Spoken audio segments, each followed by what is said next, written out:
और कौन सा होता? हाँ वो मुझे याद नहीं है, आप देखो। बादाम, बादामी आम, फलाना आम। आम तो आम होता है ना, एक होता है ना आम, लेकिन आम, लंगड़ा आम, दशहरी आम, कलमी आम, फलाना आम, ये कौन है? ये प्रकार है, ये आम के प्रकार हैं। ये दशहरी आम जरा ज्यादा मधुर होता है, ये कलमी आम ये जरा काट काट के खिलाया जाता है। दशहरी आम कोई काट के नहीं खिलाता, उसको तो ऐसे दबा दबा के बढ़िया चूसा जाता। सबके प्रकार है। आम तो सब है लेकिन 4 प्रकार के हैं। ऐसे ही मनुष्य 4 प्रकार के हैं, एक ब्राह्मण, एक क्षत्रिय, एक वैश्य, एक शूद्र। हम सबकी जाति क्या है? कोई कहता हम ब्राह्मण जाति के हैं, क्षत्रिय जाति के हैं, वैश्य जाति के हैं, शूद्र जाति के हैं। भैया ये तुम्हारी जाति नहीं है। तुम्हारी जाति क्या है बताओ? क्या जाति है आपकी? आपकी एक ही जाति है, आप स्त्री जात हो या नहीं? बोलो। ये पुरुष जात है और हम सब कौन है? हम सब मनुष्य जाति के हैं। ये बिल्ली जाति है, ये सुअर जाति है, ये कुत्ता जाति है ना? ये कुत्ता योनि बोलते हैं ना, कुत्ता योनि, बिल्ली योनि, ये योनियां हैं। ऐसे मनुष्य हैं हम, हमारी जात मनुष्य है। इसलिए तुलसीदास जी ने कहा है, बड़े भाग्य मानुष तन पावा, बड़े भाग्य ब्राह्मण तन पावा, बड़े भाग्य क्षत्रिय तन पावा, बड़े भाग्य वैश्य तन पावा, शूद्र तन पावा। ऐसा नहीं लिखा, बड़े भाग्य मानुष तन पावा। हम सब मनुष्य हैं और मनुष्य 4 प्रकार के होते हैं। जो सत्य बोलता है, जो सत्य बोलता है, ज्ञान हासिल करता है और ज्ञान बांटता है, वो ब्राह्मण होता है। जो अपनी भुजाओं से अपनी प्रजा की रक्षा करे, वो क्षत्रिय होता है। जो पैसा कमाकर, पैसा बढ़ाकर अपने राजा, अपनी प्रजा का पालन करे, वो वैश्य होता है। जो अपने नगर को, अपने राजा को, अपनी प्रजा को अपनी सेवा से संतुष्ट रखे, अपने माँ, अपने पिता को, वो शूद्र हुआ करता है। ये 4 व्यवस्थाएं हैं, लेकिन हमने छुआछूत चालू कर दिया। ये गलत प्रभाव चला गया, गलत बात हो गई। कभी नहीं रहा भारत में छुआछूत। स्वामी विवेकानंद जी ने मोची के घर जाकर रोटी खाई थी। लोगों ने बड़ा विरोध किया, आप चमार के घर रोटी खा रहे हो। अरे बोले तुम्हारे लिए चमार होगा, हमारे लिए तो भगवान का भक्त है, जात पात पूछे नहीं कोई, हरि को भजे सो हरि का होई। ये हरि का भजन करने वाला हरिजन, ये हरि के जन है, हरि के भक्त हैं, ये सब एक है। कितने युग है मेरी माँ? दुर्गा मैया के कितने हाथ हैं? 8। एक सज्जन बोला पागल हो गए हैं, कभी देवी देवता के 8 हाथ हो सकते हैं? भगवान किसी स्त्री के 8 हाथ देखें, दुर्गा मैया के 8 हाथ कैसे हैं? हमने कहा भाई हमारे देवी देवता हमें को समझाते हैं। दुर्गा देवी के 8 हाथ इसलिए हैं क्योंकि हम 4 प्रकार के मनुष्य हैं, ब्राह्मण, क्षत्रिय, वैश्य और शूद्र। ब्राह्मण, क्षत्रिय, वैश्य, शूद्र। ये जो ब्राह्मण है ना,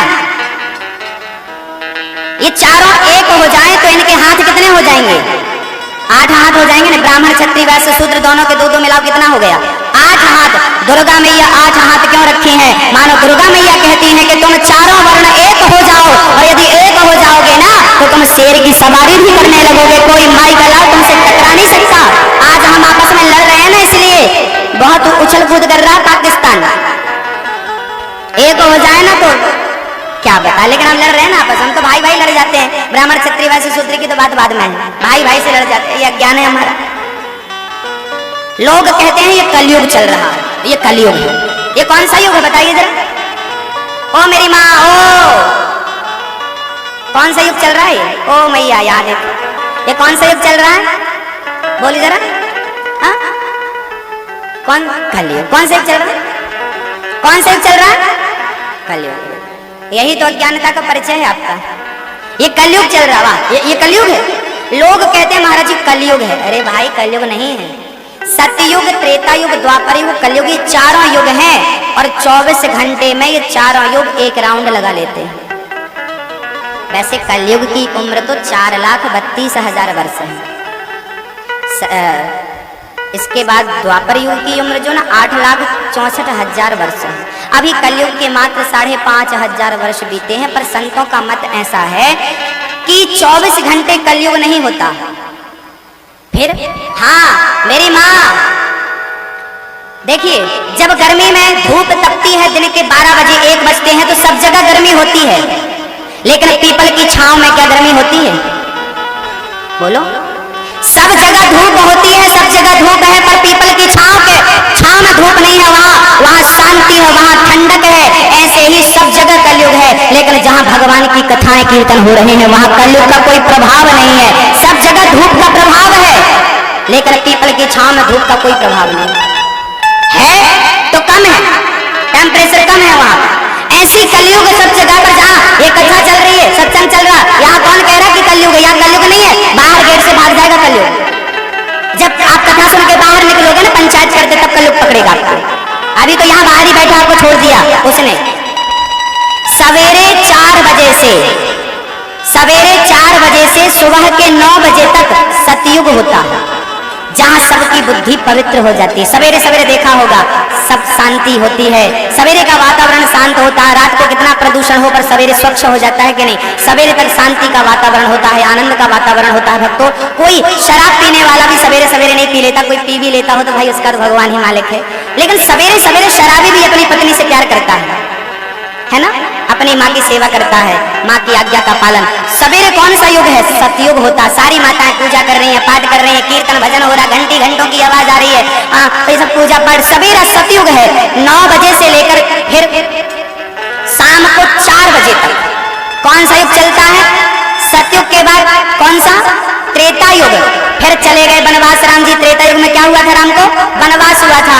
ऐसे भाई फिर 9 बजे के बाद पुरुषों का भी वनवास हो जाता है। ऑफिस चले गए, फैक्ट्री चले गए, माताएं कर रही हैं काम धाम, तो वो भी सीता बनकर वनवास चली गई।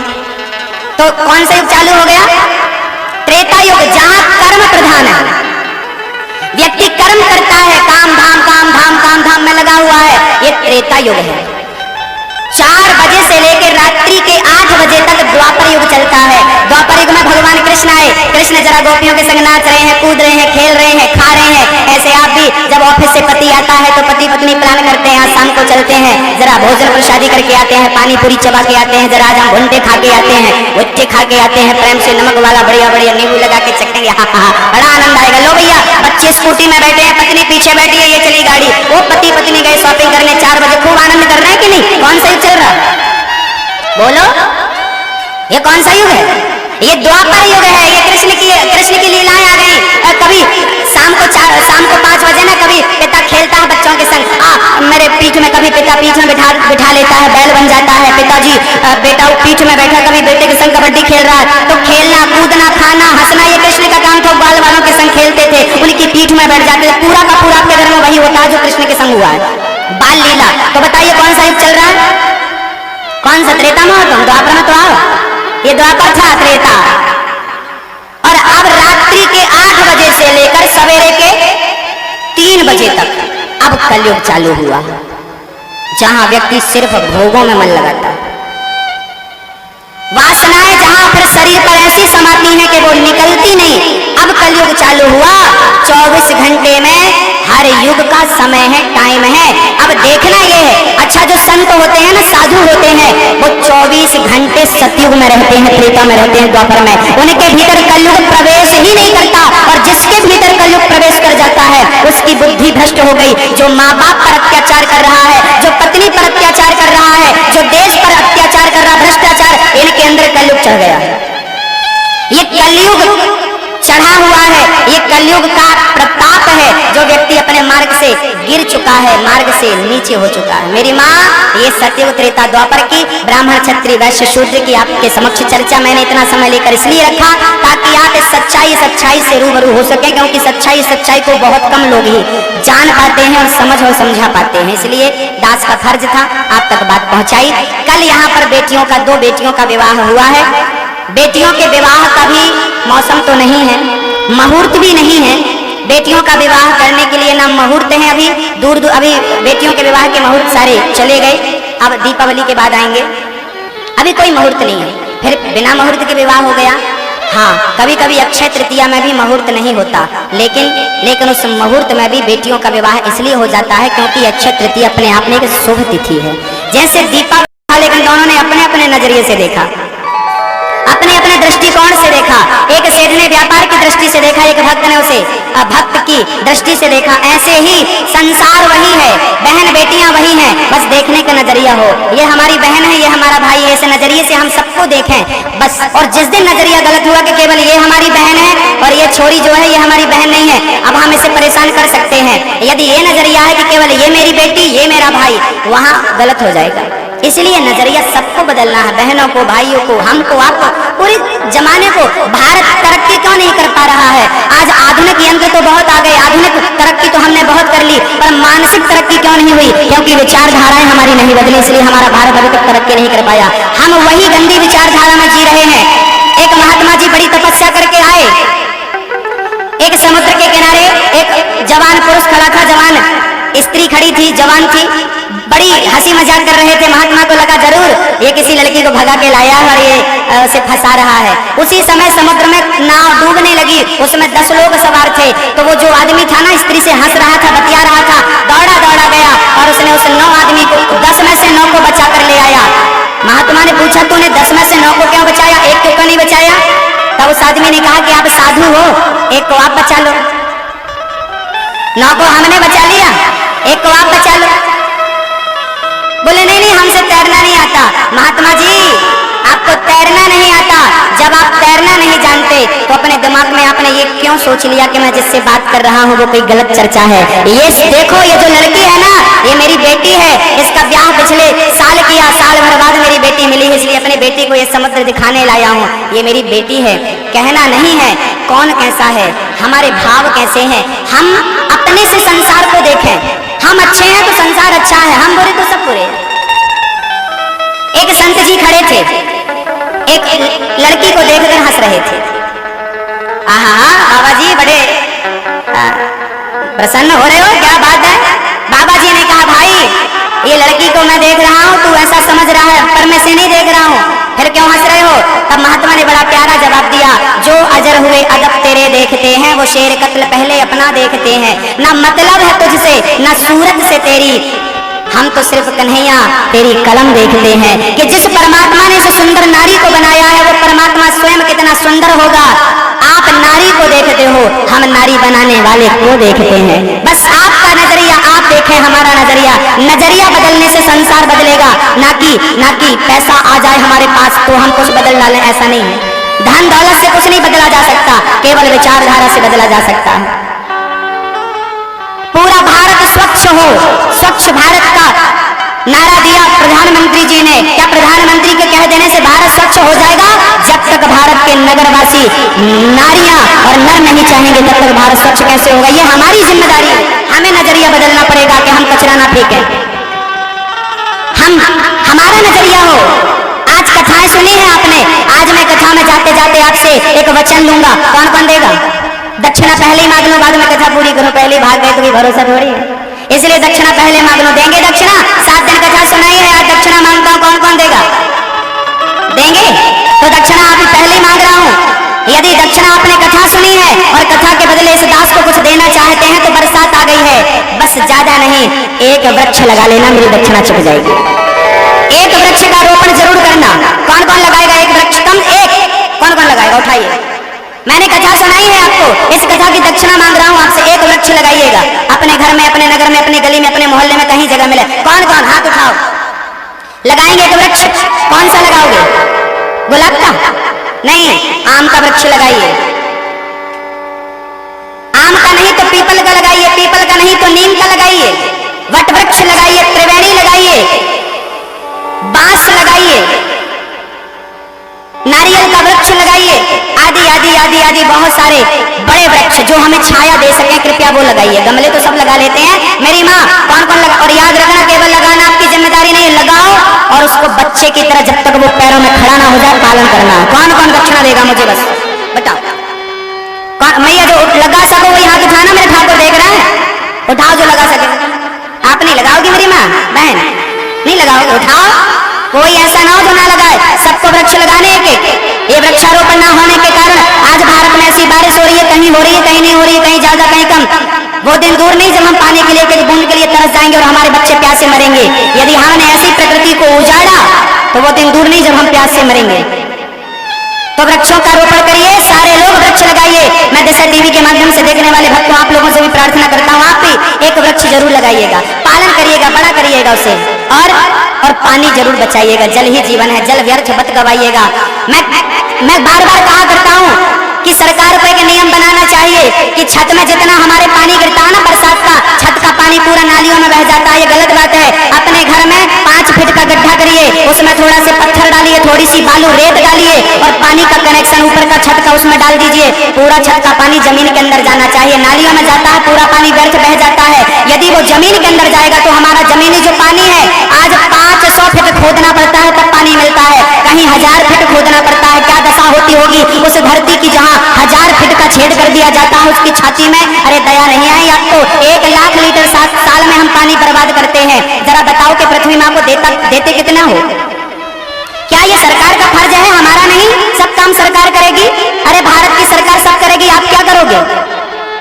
1000 रुपए खर्च करो, 1000 रुपए खर्च करो और अपने घर में कोने में एक गड्ढा बनवाओ, उस गड्ढे में मिट्टी और उस गड्ढे में पत्थर डालो बड़े बड़े और रेत डालो और ऊपर के छत का पानी का कनेक्शन गड्ढे में कर दो, फिर उसमें उसको ठीक कर दो, ऊपर से फर्शीकरण कर दो, आपका नुकसान ना हो। पूरा छत का पानी जमीन के अंदर जाएगा, फिर जो जमीन में पानी का लेवल है ना वो ऊपर आएगा, नहीं प्यासे मर जाओगे, याद रखना। गर्मियों में बोर सूख जाते हैं कि नहीं? बारिश आई तो क्या आपने पानी दिया जमीन को? सीमेंटीकरण रोड बने हैं, रोड से पूरा पानी बह जाता है, गलियों से बह जाता है, एक रत्ती पानी जमीन के अंदर, जब जमीन के अंदर जाएगा नहीं तो निकलेगा कहां से? ये सरकार की जिम्मेदारी नहीं है, हम सबकी जिम्मेदारी है। पल्ला मत झाड़िए अपना कि सरकार करे, पैसा सरकार दे। क्या कहें सर, वो तो अच्छा है कि बच्चे अपने हिसाब से पैदा कर ले, तो नहीं कहो सरकार पैसा देगी तो बच्चे पैदा करेंगे। हर चीज सरकार करे आपके लिए, हम क्या करेंगे? हम प्रकृति को बचाएंगे, हम वृक्ष लगाएंगे, जल बचाएंगे। कौन कौन मेरे साथ इस मुहिम में हाथ उठाओ? करेंगे गड्ढा? बोलो हाँ या ना? ओ मेरी माँ, जल सबको चाहिए पर जल की रक्षा नहीं करना हमें। मैं देश का नागरिक हूँ, भारत माँ का बेटा हूँ, इसलिए भारत माँ के लिए जो हो सकता है अच्छे से अच्छा मैं कराने की कोशिश करता हूँ। यदि आप भी भारत माँ के लाल हैं तो अपनी भारत माँ के बारे में भी कुछ सोचिएगा। हमने सोचा है, हमने ये किया है जो कहा है, भारत माता की, भारत माता की। भारत माँ हमारा पहला धर्म है, उसकी सेवा, उसकी रक्षा, उसकी देख रेख करना हमारा परम धर्म है। उसके बाद फिर दूसरे काम है हमारे, पहला कोई काम नहीं। भारत माँ हमारी सबसे श्रेष्ठ माँ, मिट्टी है हमारी, वो चंदन है। क्या कहें, भारत माँ तो हमारी अमर रहे, स्वस्थ रहे और सुखी रहे। हमें अन्न दी है, हमें पानी देती है, सब कुछ देती है, हमारी माँ सब कुछ देती है। इसलिए हमें भी कर्तव्य बनता है कि हम भी कुछ करें। भक्तों, भगवान को कलंक लगा, पर नारी को देखना पाप नहीं है, पर पुरुष को देखना पाप नहीं है, पर देखने का जो नजरिया है ना वो जरा गलत ना हो। मेरी बहनें, थोड़ा सावधानी से कड़वी बात बोल रहा हूँ, बहुत सावधानी से सुनिएगा। हमारी बहनें गलत कदम उठा लेती हैं। एक हमारे भाई ने गलत कदम उठा लिया, गलत कदम बिल्कुल मत उठाइएगा। और गलत सोचने के पहले आप 1000 बार सोचिएगा अपने माँ और अपने पिता के बारे में। गलत बिल्कुल मत करिएगा। क्या होता है आज के जमाने में ना, हमारे बच्चे ना देखना नहीं जानते, ताकना जानते हैं। आजकल के बच्चों के मोबाइल में रिंगटोन सेट से ताकते रहते तुझको सांझ सवेरे। आजकल ना बच्चे ताकना जानते हैं। क्या सिखा रहे हो इन बच्चों को? एक लड़की एक लड़का शादी होती, 18 साल की लड़की हो गई, तुरंत जाकर के शादी कर लेती है, कोर्ट मैरिज कर लेती है, लव मैरिज कर लेती है। परसों मेरे पास एक माँ रोती रोती आ गई, महाराज मेरी बेटी ने भाग कर शादी कर ली। मैं काम धंधा करने परदेश से यहाँ आई थी, लेकिन मेरी बेटी मुझे धोखा देकर चली गई। मैं क्या करूं? 2 दिन पुरानी घटना है, यहीं की घटना। मेरी माँ आप रोती रोती आ गई, मेरी बेटी भाग गई। महाराज जी मैं क्या करूं? माँ बाप रो रहे हैं और बेटियों ने घर बसा लिया। कैसी बेटियां होंगी वो, क्यों? मैं ये नहीं कहता कि लव मैरिज नहीं करना चाहिए, कोर्ट मैरिज नहीं करना, सब करो, जो मर्जी है करो, लेकिन माँ बाप का दिल दुखाने का आपको कहाँ अधिकार है? क्यों दुखाती हो माँ का दिल? और माँ बाप का दिल दुखा करके, माँ बाप को रुला करके आप अपना घर बसा रही हो। ये कैसा घर बसा रही हो? बसे बसाए घर को उजाड़ करके अपना घर बसा रही हो। कैसा कैसा प्यार है आपका? कहती हो हम प्यार करते हैं, क्या प्यार करती हो आप उस लड़के से, क्या प्यार करते हो आप उस लड़की से। जिस दिन से आप पेट में आए हो ना माँ के, उस दिन से माँ ने आपको प्यार किया है। शक्ल नहीं देखी थी कि मेरी माँ मेरी माँ मेरी माँ मेरी माँ लड़का है कि लड़की है। आज मैं संवेदना स्कूल गया, वहां पर मैं बच्चों के संग खेला, बच्चों के संग बैठा, बच्चों के साथ बात किया। एक छोटा सा नन्हा सा प्यारा सा बच्चा मेरी गोद में था। जानते हो पीछे उसकी माँ बैठी थी। बहुत प्यारा सा बच्चा था, ना चल पाता है ना बोल पाता है, ना जाने क्या था उसे, बोल नहीं पाता था, चल नहीं पाता था, अभी 2 साल का था।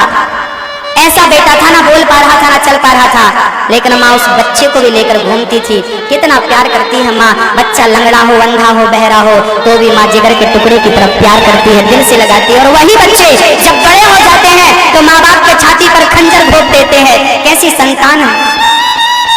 प्यार करना है अपनी माँ से कर लो, अपने पिता से कर लो। पाँव की चप्पल घिस जाती है कमाते कमाते। मेरी बेटी के हाथ में बड़ा मोबाइल हो, मेरे बेटे के हाथ में बड़ा मोबाइल हो, मेरा बेटा बड़ी गाड़ी में चले, मेरी बेटी बड़ी गाड़ी में चले, बड़े स्कूल में पढ़े, बड़े कॉलेज में पढ़े। ये सपना एक माँ का और एक बाप का होता है मेरी बहनों। एक बाप का सपना होता है कि मेरा बेटा अच्छे से अच्छे स्कूल में पढ़े। ये सपना एक बाप का होता है कि मेरी बेटी अच्छे से अच्छे कॉलेज में पढ़े। लेकिन ये सपना कभी नहीं देखता कि मेरी बेटी मनमाना करके मुझे शादी में भी नहीं बुलाएगी। क्या बीतती होगी उस बाप पर, क्या सोचता होगा वो। मैं उस माँ से बोला जब तो मेरे पास परसों रोई ना, मैंने कहा भूल जा तू ऐसी बेटी को। रो पड़ी महाराज कैसे भूल जाऊं।